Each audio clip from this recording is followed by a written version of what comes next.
आप कहोगे फिर चंद्रशेखर ने विवादित बयान दे दिया। सच को आंच नहीं होती। मैंने बहुत दिन पहले कहा था कि ये जिस तरह आस्था का इवेंट बनाया जा रहा है, इसका खामियाजा भुगतना पड़ेगा। लेकिन भुगतना किसको पड़ा? जनता को। अगर इस तरह से किसी को मोक्ष मिलता है तो हिंदू संस्कृति के अनुसार तो मोक्ष के लिए आदमी सैकड़ों सैकड़ों साल तपस्या करता है, तमाम तरह के त्याग करता है। तो फिर जो औरों को मोक्ष देने की बात करते हैं, पहले उनको ही मोक्ष ले लेना चाहिए। जिन्होंने ये घटिया टिप्पणी की, वो सरकार हो या कोई धर्माचार्य हो, मैं ऐसे लोगों को बहुत जिम्मेदार से कहता हूं कि देश को भी आपकी जरूरत नहीं, आपको भी। और ये जनता, जिस जनता को आपने ये दर्द दिया है मुख्यमंत्री जी, ये जनता आपको भी बहुत जल्द मोक्ष देगी उत्तर प्रदेश से निकाल के। मेरी बात को आप याद रखें। आप ये समझिए, किसी ने अपना बेटा खो दिया, किसी ने अपना पति खो दिया, किसी ने अपना भाई खो दिया, किसी ने अपनी बच्ची खो दी, किसी ने अपनी बहन खो दी। एक सुई नहीं बर्दाश्त कर सकता आदमी। और आप फोटो नहीं देख पाओगे मेरे फोन में, गोरखपुर के लोग, क्योंकि मैं वहां चुनाव लड़ के आया था, वहां के लोगों ने भेजे मुझे, आप फोटो नहीं देख पाओगे। यहां से नीचे का शरीर नहीं है, इस तरह चिकले गए हैं और जानवरों की तरह उठा के फेंक दिए गए। और एक ही मीडिया की रिपोर्ट है कि 1500 लोग मिसिंग है और छिपा रहे हो। और मैंने अभी ये बताया, कोलकाता के लोगों को कोलकाता भेज रहे हो, बंगाल के लोगों को बंगाल भेज रहे हो, हरियाणा के लोगों को हरियाणा भेज रहे हो, कि पूरा सिस्टम सिर्फ लाशों को इधर उधर भेज के संख्या कम करने और आंकड़े छिपाने पे लगा रहा, जो सिस्टम कहता है कि हम बहुत अच्छी कानून व्यवस्था है। मैं बड़े दुख तकलीफ के साथ उन परिवारों के प्रति संवेदना प्रकट करता हूं और कुदरत से प्रार्थना करता हूं कि उनको दुख सहने की शक्ति दें।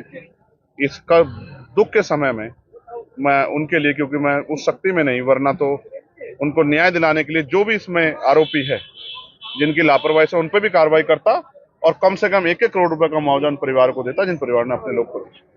3000 लोग अपनी लाशें ढूंढ रहे हैं। इनका आंकड़ा है कि सिर्फ 30-40 मौतें हुई हैं। सर, इनका बस चलेगा तो ये कफन छिपा लेंगे। आप देख तो लो, सत्ता में बीजेपी के लोग हैं, मुख्यमंत्री कुर्सी बचाने के लिए एडी चोटी का जोर लगा रहे हैं और कोशिश कर रहे हैं कि धर्माचार्य उनके पक्ष में बयान दे। और कुछ धर्माचार्य सीमाओं को लांग के कर भी रहे हैं, लेकिन अच्छे धर्माचार्य भी हैं जो स्पष्ट सवाल खड़ा कर रहे हैं। अभी आप जिस तरीके से पापियों के बारे में बताया था कि पापी जाते हैं खाने के लिए, तो विपक्ष आधे से ज्यादा गया वहाँ पे, तो क्या मानते हैं कि विपक्ष में भी पापी की जैसे मीडिया के लोगों ने चलाया वो।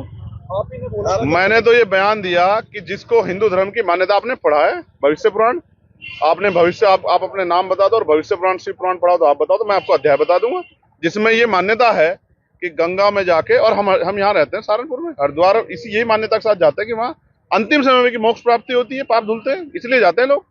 और ये मेरी थोड़ा, ये हिंदू धर्म के धर्माचार्यों का बयान है। जो ज्योतिश्वर पीठ के जो है शंकराचार्य, उन्होंने कहा कि बिल्कुल सही बयान दिया है। वो नहीं शायद आपने सुना।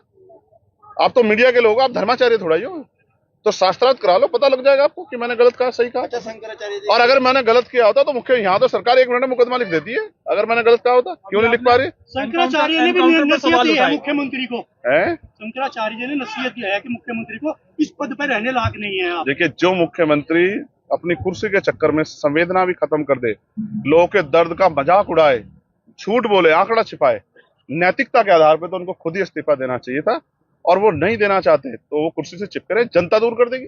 आप कई बार आजम खान साहब से भी मिल चुके हैं, क्या आने वाले समय में वो भी आपके साथ आ सकते हैं? आज इनकी बात कर लो, आमिर आलम साहब की। ये इतने बड़े नेता, 2 बार के पूर्व MP, 3 बार के MLA, उनके बेटे, ये इतना बड़ा परिवार, और आज जो हजारों की संख्या में इनके साथियों ने, 2-3 जिलों के, 4 जिलों के लोगों ने जो आजाद समाज पार्टी में आस्था विश्वास दिखाया है, मैं इनका धन्यवाद करता हूं। और मैं इनको विश्वास दिलाता हूं कि जिन भावनाओं के साथ वो आजाद समाज पार्टी से जुड़े, हम मिलके पश्चिम और पूरे प्रदेश और देश की सेवा करेंगे और इनका योगदान पूरे प्रदेश और देश में रहेगा। आप एनकाउंटर पे सवाल उठा रहे थे, एनकाउंटर जो फर्जी किए जा रहे हैं, क्या अभी शामली में भी एनकाउंटर हुआ है जिसमें STF के इंचार्ज की भी मौत होगी? मुझे बहुत तकलीफ है कि STF के हमारे इंचार्ज की जान गई, लेकिन ये जो इनकाउंटर का दौर है, ये आज पहली बार नहीं हो रहा है। लेकिन इनकाउंटर के नाम पे जिस तरह से बहुत सारे लोगों को गोलियां लगी और कोर्ट में केस चल रहे हैं, आप नहीं जानते इनकाउंटर हो रहे हैं या इनकाउंटर कराए जा रहे हैं। आप इस बात को नहीं नकार सकते। ये कोर्ट कह रहा है, मैं नहीं कह रहा हूं कि उत्तर प्रदेश की कानून व्यवस्था दम तोड़ चुकी है। उत्तर प्रदेश के अधिकारियों को नसीहत सुप्रीम कोर्ट के जज दे रहे हैं, मैं नहीं दे रहा हूं। मैं आपको स्पष्ट तौर पर कहना चाहता हूं, मैं किसी क्रिमिनल के केस का बिल्कुल किसी तौर पे नहीं कहता कि उसको छोड़ा जाए, लेकिन उसके लिए कोर्ट है, उसका रास्ता कोर्ट है। कोर्ट बंद करा दो, आप कह दो मुख्यमंत्री कोर्ट बंद कर देंगे बुलडोजर को, और अगर इस कार्रवाई को आप सही मानते हो तो कल आप मीडिया के लोग भी आलोचना करके देख लेना, आपके साथ भी हो सकती है। अगर आप इसको सही मानते हो, फिर आप कहते फिरोगे कि हमारी आवाज उठा दो। तो मैं तो वो बता रहा हूँ, आपने देखा टीवी9 के पत्रकार के साथ क्या हुआ? आपने देखा किस तरह से उसको बाहर निकाला गया, किस तरह उसको धक्के मारे गए। आप मीडिया के साथी बताओ, हाथरस में कैसे मीडिया को रोका गया था?